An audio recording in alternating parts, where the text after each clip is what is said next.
pranin tuaj edhe për mundësinë që të shkëmbejmë disa fjalë dhe besoj që ju e keni ndjekur këtë lëvizje në territor edhe jeni edhe pjesë e saj, sepse siç e tha edhe Mirela, keni kryer fazën e parë të analizave dhe të ripërtritjes organizatave socialiste dhe në ndërkohë do vazhdojtë edhe fazat e tjera, qoftë zgjedhjet e kryetarëve të njësive, qoftë edhe pastaj ajo pjesë kohe që do t'ja kushtojmë 35 vjetorit të Partisë Socialiste në një formë kujtimi për të gjithë ata që kanë kontribuar për Partinë Socialiste dhe nuk janë më mesnesh, në një formë nderimi dhe respekti për ata që kanë përfaqësuar Partinë Socialiste në të gjitha nivelet, në vitet e tëra, edhe në një formë angazhimesh për çka Partia Socialiste përfaqëson sot dhe duhet të çojë përpara si mision të saj. Dhe natyrisht tek kjo e fundit është edhe arsyeja e këtij komunikimi me të gjithë bazën e partisë, sepse është shumë e rëndësishme që duke filluar nga antarësia e familjes sonë politike, të gjithë pa përjashtim të kenë vetdijen e plot për momentin shumë të rëndësishëm, por njëkohësisht dhe delikat që kalon sot vendi në një rrugë ku mbërritja është më afër se çka qenë ndonjëherë tjetër, po ku pavarësisht këtij fakti kilometrat e fundit janë më të vështirat. E nga fjalën për rrugën e antarësimit në Bashkimin Evropian, që kalon përmes mbylljes së negociatave, dhe patjetër që mbyllja e negociatave është një proces sfidues, sprovues dhe shumë i vështirë. Por do thoni ju pse ku hym ne në këtë proces, sepse ky proces kryhet nga një skuadër që është e mandatuar për të negociuar në emër të Republikës së Shqipërisë, një skuadër e përbërë nga përfaqësues të pushtetit ekzekutiv dhe nga përfaqësues të institucioneve të tjera, ndërkohë që antarësia e partisë është në territorin e Republikës së Shqipërisë edhe nuk është në tryezën e negociatave. Në fakt,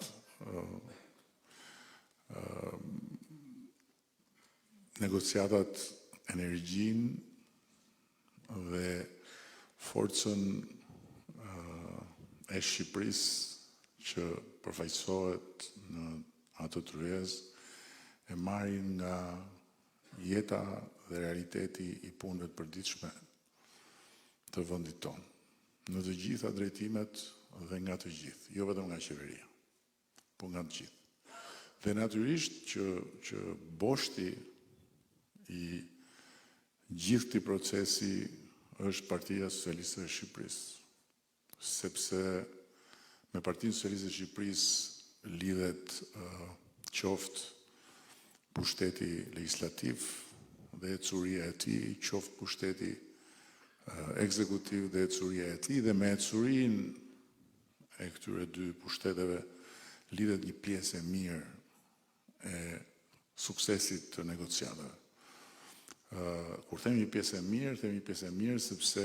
një pjesë tjetër ka të bëjë me pushtetet e tjera, me institucionet e tjera që janë të pavarura kështu me radhë.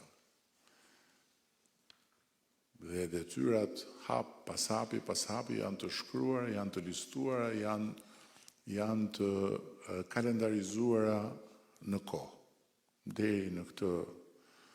muaj do të bëni këtë, deri në atë muaj do të bëni këtë, për të arritur objektivin e përbashkët që i kemi vënë vetes me natyrisht iniciativë natyre, se ne nuk marrim dot iniciativë të tillë se kur ata janë të disponueshëm që t'i mbyllin negociata, që është fundi i vitit 2027, me një hapësirë në 2028, në mënyrë që pastaj nga fillimi apo nga mesi i 2028-s dhe deri në fund të 2029-s të bëhen ratifikimet nëpër parlamentet e vendeve anëtare. Nëse ne nuk do i kishim ato vota në parlament, ne sot nuk do kishim më negociata me Bashkimin Evropian, po do kishim presion për të bërë negociata me palavit që kemi në opozitë. Se do na kishin marrë peng. Do na kishin marrë peng në emër të integrimit. Them këtë për të pasur parasysh të gjithë që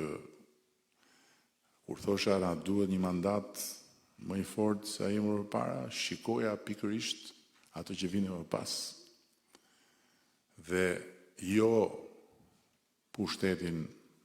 tim, jo ndonjë ambicie timen për të marrë më shumë karrige në parlament, por thjesht dhe vetëm misionin tim dhe tonin për të mos lejuar që procesi i antarësimit të Shqipërisë në Bashkimin Evropian të merret peng nga askush dhe për ta çuar deri në fund një mision që është një mision historik, por që njëkohësisht është edhe një mision thelbësisht përmbajtësor për Partinë Socialiste të Shqipërisë.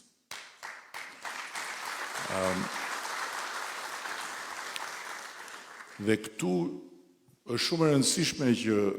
të gjithë ta kenë parasysh këtë gjë dhe të gjithë ta mbajnë në vëmendje çdo ditë peshën e këtij misioni dhe rëndësinë e Partisë Socialiste në këtë mision, duke pasur parasysh që përveç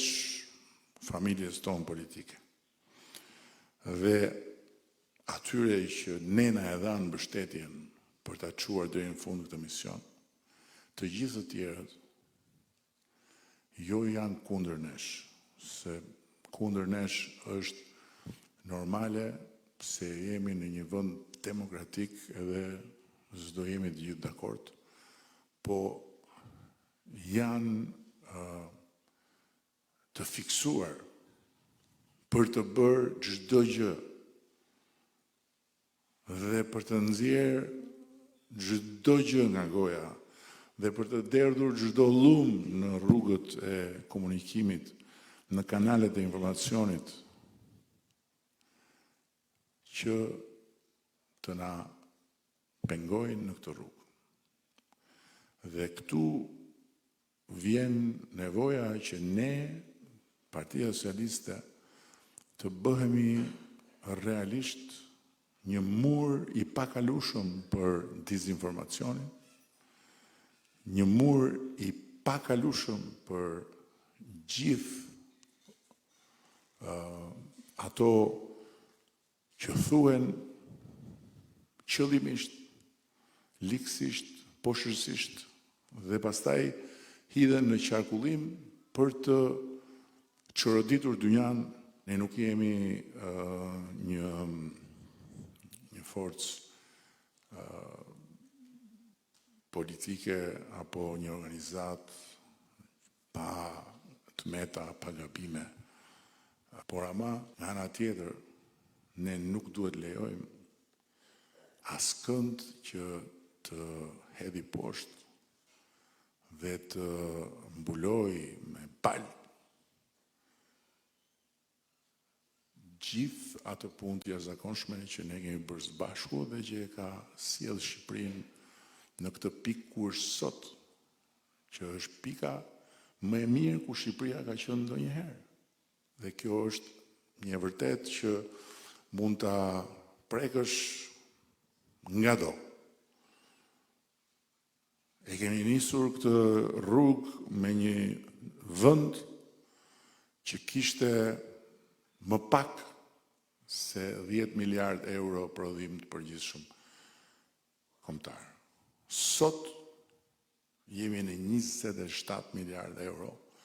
dhe me zotin përpara dhe me Partinë Socialiste në krye